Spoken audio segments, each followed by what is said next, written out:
Hello and welcome. You're watching News Now on TV360 Nigeria. I am Aneta Felix. It's unchallengeable victory at last for Gboyega Oyetola as the Supreme Court announced him the authentic winner of the September 2018 governorship election in Osun State. The Osun State Election Petition Tribunal had declared the PDP as the winner of the poll, but a 7-man panel of the Apex Court, in a split decision of 5-2, declared that the judgment of the tribunal is null and void. The counsel to both Oyetola and Adeleke have been speaking on the Supreme Court judgment in Abuja. Take a listen. We thank the Supreme Court for always contributing to the electoral jurisprudence of Nigeria. On our part, we are happy. We thank God for this victory. Now the governor of our state can settle down to the serious business of governance. In addition, I think we must give credit to the leaders of our legal team who are not here today, both Chief Olawe Waliola Nipeku and Chief Akioli Jimmy, and the entire legal team, both at the inner bar and the outer bar. Decision is a nullity because it is inflicted by a fundamental vice, and that is the absence of fair hearing. One of the justices of the tribunal, Justice Obiora, did not sit on the day that some witnesses were taken, and yet he proceeded to be the one to write the lead judgment. And the jurisprudence of Nigerian law is clear. When there is a panel and one of the panel members did not sit at one of the period, that is, there's an irregular sitting of the panel, is a nullity. And the jurisprudence dated back to 60 years ago in one of the cases at the West African Court of Appeal. So what the Supreme Court had done today is to affirm that 60-year-old jurisprudence in West Africa that such a judgment is a nullity. And of course, there's a dissenting, judgment, but it's unfortunate that after dealing with only the issue of nullity, the dissenting judgment proceeded to allow the appeal without even considering all the other issues that have been given on the merit. But as we see this affirmation of the democratic mandate given to Isiaka Gboyega Oyetola as the governor of the state of Osun. They've delivered their judgment by a majority of 5-2. 2 agree with us as appellants and 5 disagree with us.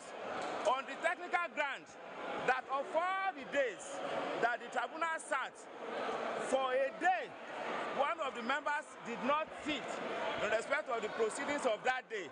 It was on the basis of that our appeal was dismissed.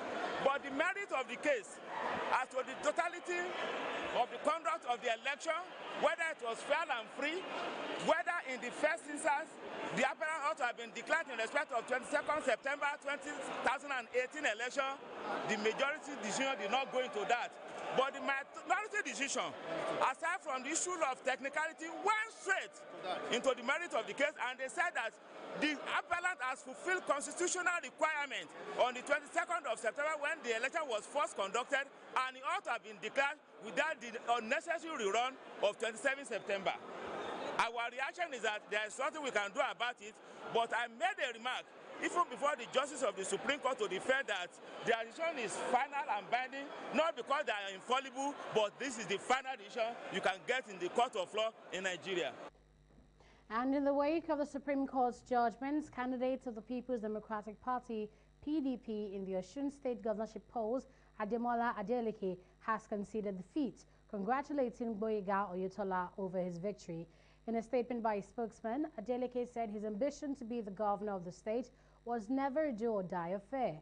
Meanwhile, President Muhammadu Buhari has congratulated Gboyega Oyetola on the Supreme Court ruling which affirmed his victory.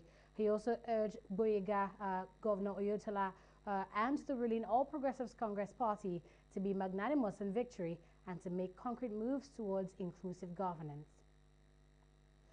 President Muhammadu Buhari has approved the reappointment of Boss Mustapha as Secretary to the Government of the Federation, SGF, and Abba Kari as Chief of Staff to the President. This was announced in a statement released by the Senior Special Advisor to the President on Media and Publicity, Garba Shehu. According to the statement, both appointments take effect from May 29, 2019. Before now, President Buhari also approved the reappointment of Ahmed Idris as the Accountant General of the Federation and Godwin Emefiele as Governor of the Central Bank of Nigeria. Following the inauguration of the second term of the President in office, of course, you know that the need has arisen to formalize the engagement or re-engagement of principal functionaries of the administration.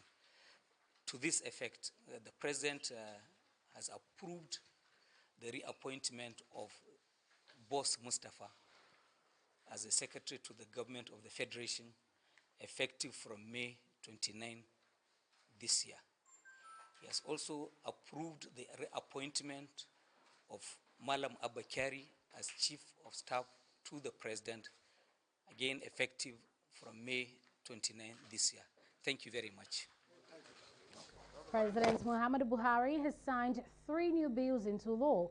Senior Special Assistant on National Assembly Matters, Ita Enang, disclosed this to State House correspondents on Friday. The approved bills include the Federal Capital Territory Appropriation Act 2019, Federal Polytechnic Katungu Gombe State Establishment Act 2019, and the Federal Polytechnic Daura Katsina State Establishment Act 2019. According to him, the Federal Capital Territory Appropriation Act 2019 appropriates a total sum of 243 million naira, 374,511.077 naira for the 2019 fiscal year, out of which 130.7 billion is for capital expenditure, while the balance is for recurrent expenditure. The bill provides for a total of 243 billion naira for expenditure by the Federal Capital Territory, and out of that, 130 billion is for capital expenditure, while the balance is for recurrent expenditure and sundries. This sum is in addition to the 23 billion naira which was provided for the capital expenditure of the Federal Capital Territory in the 2019 national budget, that is the 2019 appropriation law of the country, which Mr. President assented to on the 27th of May 2019. Solicitor General of the Federation, Dayo Apata, and human rights activist Ebolu Adegboruwa made the list of the newly appointed Senator Senior Advocates of Nigeria, SCNs. 38 lawyers were elevated by the Legal Practitioners Privileges Committee, LPPC, during its 138th session held during the new plenary session on February 4th. Chief Registrar of the Supreme Court, Hadizatu Mustafa, made the announcement on Friday. Mustafa said out of the 117 lawyers that applied for the rank this year, 80 were shortlisted, out of which the final 38 emerged. So she said the 38 new SANs include 2 females, 3 from the academics, and 35 advocates. The new senior advocates will be conferred with the honors at the resumption of the next legal year. And in other news, National Working Committee of the People's Democratic Party, PDP, has suspended Undudu Elumelu and 6 others, including Wole Oke, Linda Ikweazu, Anayo Edwin, Gideon Gwadi, Toby Okechukwu, and Adekoya Abdul Majid for 1 month. The NWC says they were disobedient to authority and played a role in the minority leadership tussle at the House of Representatives on Wednesday. There was a rowdy session in the House of Reps on Thursday after Speaker Femi Gbajabiamila named Undudi Elumelu the minority leader of the House, sidelining the preferred candidate of the party, Kingsley Chinda. Chairman of the Nigerian Governors Forum, Kayode Fayemi, says the issue of community policing remains important to national security. Fayemi said this while briefing State House correspondents after meeting with President Muhammadu Buhari in Abuja. The NGF chairman had briefed President Buhari on the outcome of the meeting of the Security Committee of the Governors Forum. The outcome of the last National Economic Council meeting, which focused exclusively on security, and that committee had just met a couple of days ago, and I was asked to brief both the Vice President who chairs the National Economic Council and to brief the President as well on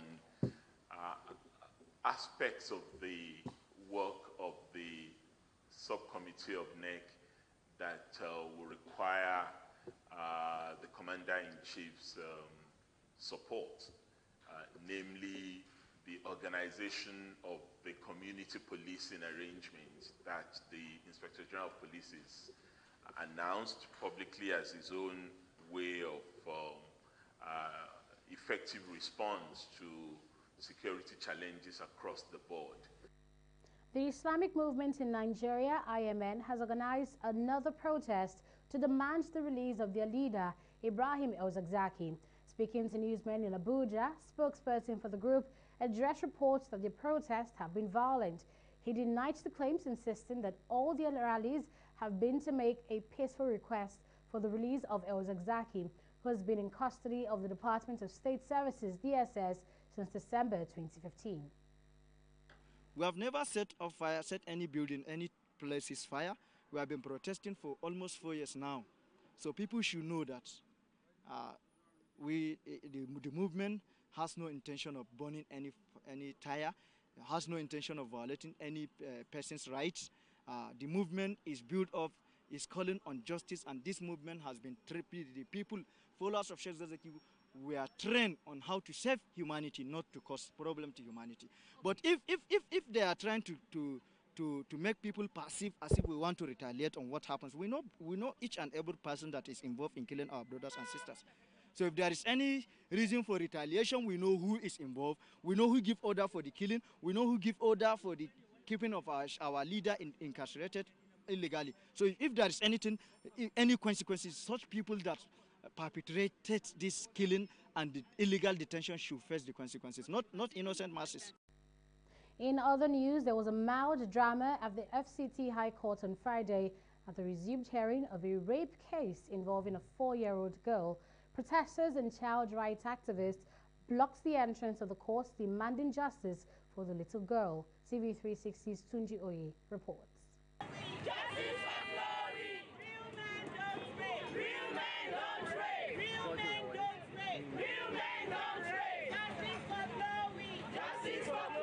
It is another protest against rape, and this time 4-year-old girl Chloe was alleged to have been raped by the 28-year-old cook employed by her parents. But the reason for this protest is what the protesters allege as an attempt to free the rapist. The protesters say the matter has dragged on for up to 3 years without justice served to the alleged culprit. Don't come out and say you want to what? You want to protect your marriage.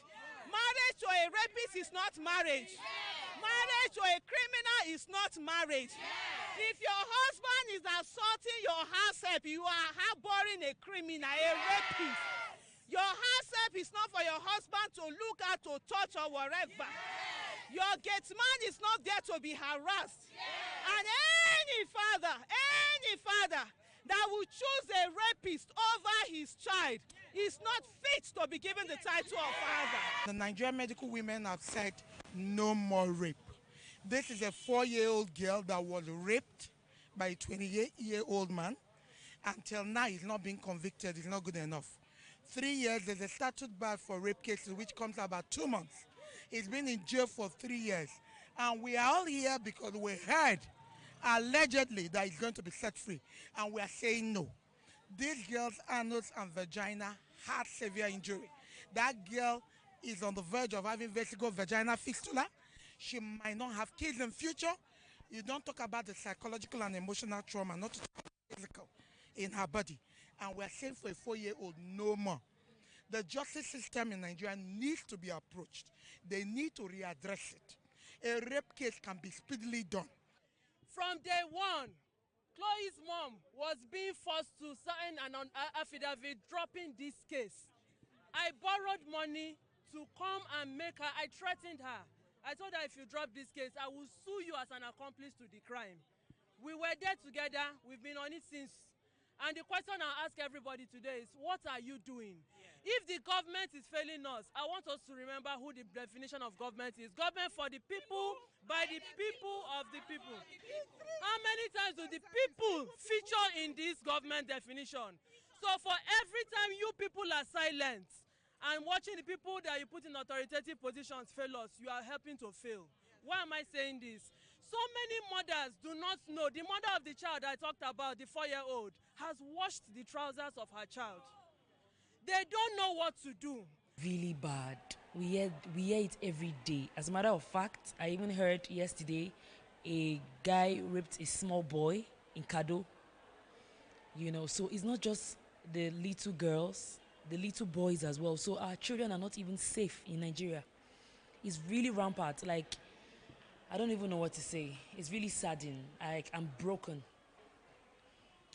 Like, I'm not getting energy for body guys. I just weak like dodo. Rape cases on the increase in Nigeria, and many believe only a strong legislation against the act can arrest the situation.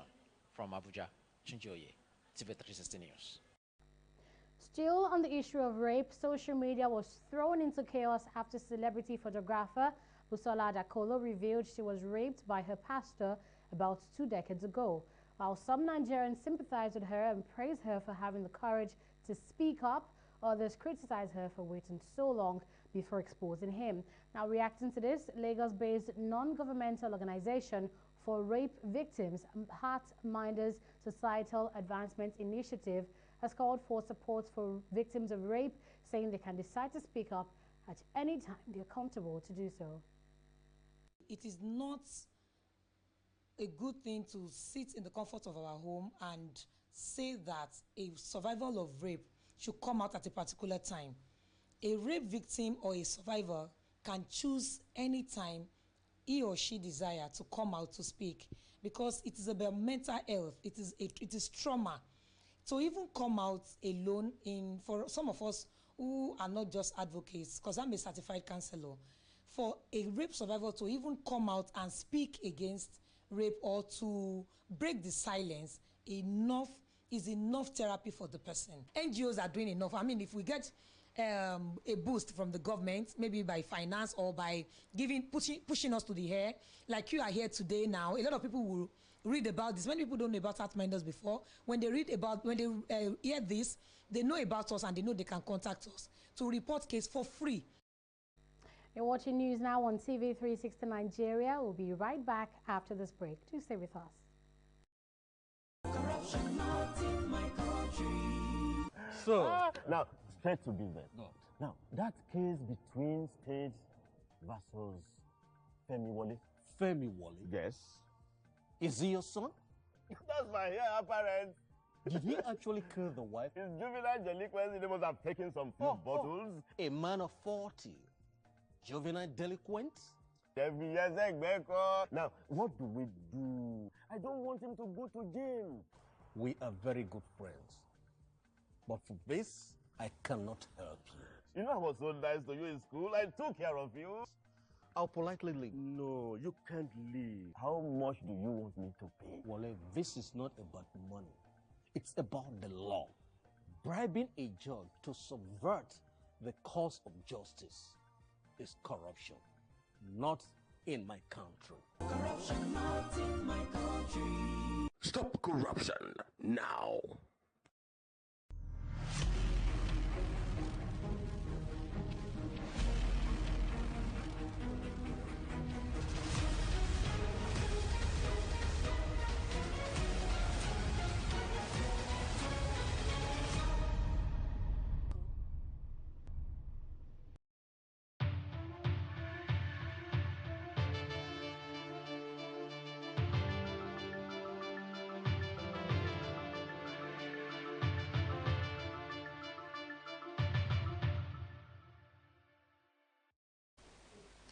Welcome to the business segment of the news. The Nigerian Export Promotion Council is taking a bold step to achieve the diversification of Nigeria's economy with the implementation of the Zero Oil Plan initiative.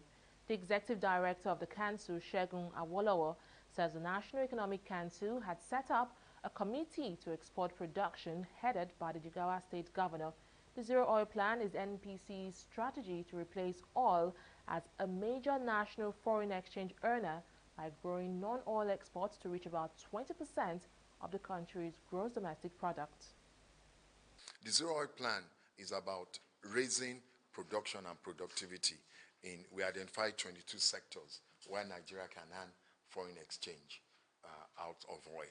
We're hoping in the next 10 to 15 years, we're able to raise revenue, $150 billion from sources outside the oil. And that's what we're working on. And we're galvanizing the whole states behind us in terms to raise production and productivity. And we're working with the relevant MDAs to achieve this. The Nigeria Stock Exchange has announced the postponement of the earlier planned cross-border secondary listing of 3.758 billion ordinary shares of Airtel Africa PLC. According to a statement from the NSE, the postponement was necessitated by the need to ensure that Airtel Africa meets all the post-NSE approval prerequisites for listing on the local stock market. The exchange did not specify a new listing date for Airtel, but said the NSE will provide further communications on the issue when all the conditions for listing in its market have been met. The telecommunications company planned to list at least 500 million shares on the Nigeria Stock Exchange with an initial offer of 363 naira per unit, becoming the second after MTN Nigeria listed 20 billion ordinary shares at 90 naira per unit. Well, up next is a review of the stock market after this.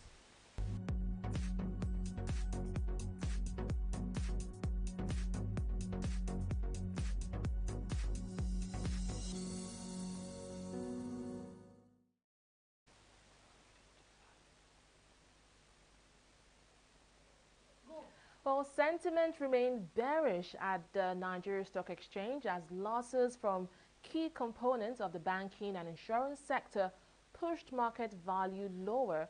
The drawback was, however, mitigated by strong gains posted by equities from the oil and gas, consumer goods, and industrial goods index.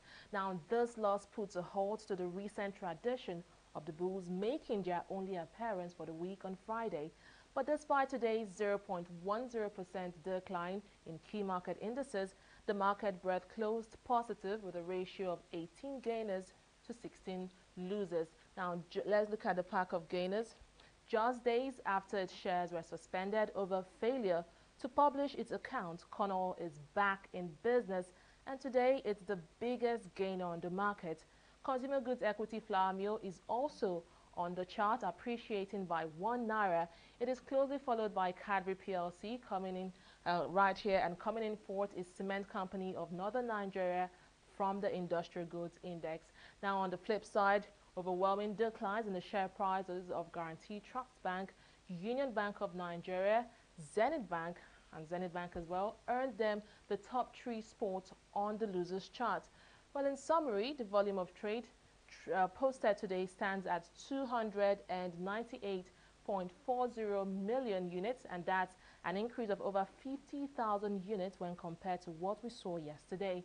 But this rise did not extend to the value of shares traded, which is dropping by about 15 million naira.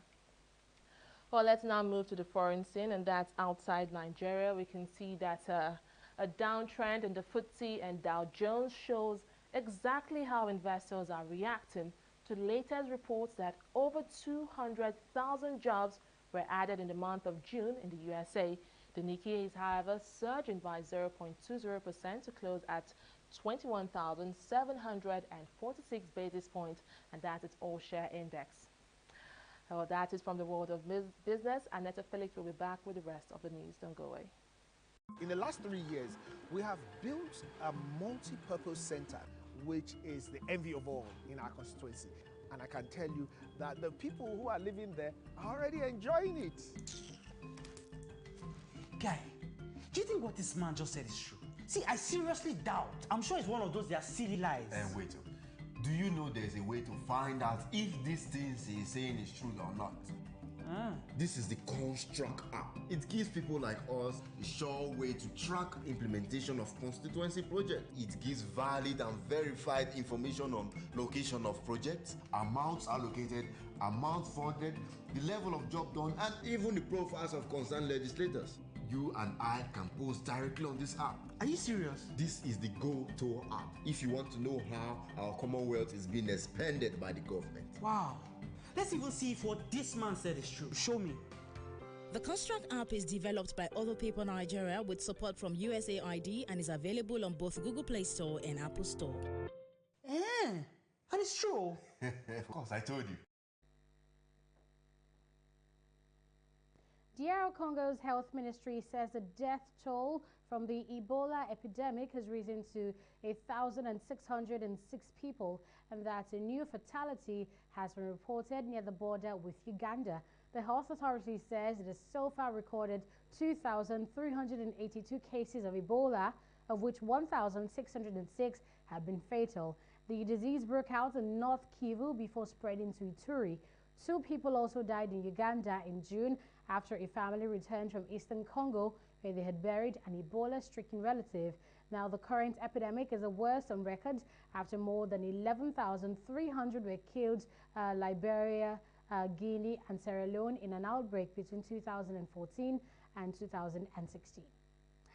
Super Eagles defender William Strauss-Ekong says he and his teammates are firmly focused on flying past Cameroon in Saturday's AFCON 2019 round of 16 clash. The West Africans, who recorded consecutive wins in Group B against Burundi and Guinea, were shocked by Madagascar, who handed them a 2-0 defeat in their third game last Sunday. The Nigerian team will now face former champions Cameroon in the knockout stage of the tournament. And that's the world update at this time. Many thanks for watching News Now on TV360 Nigeria. I am Annetta Felix. Bye for now.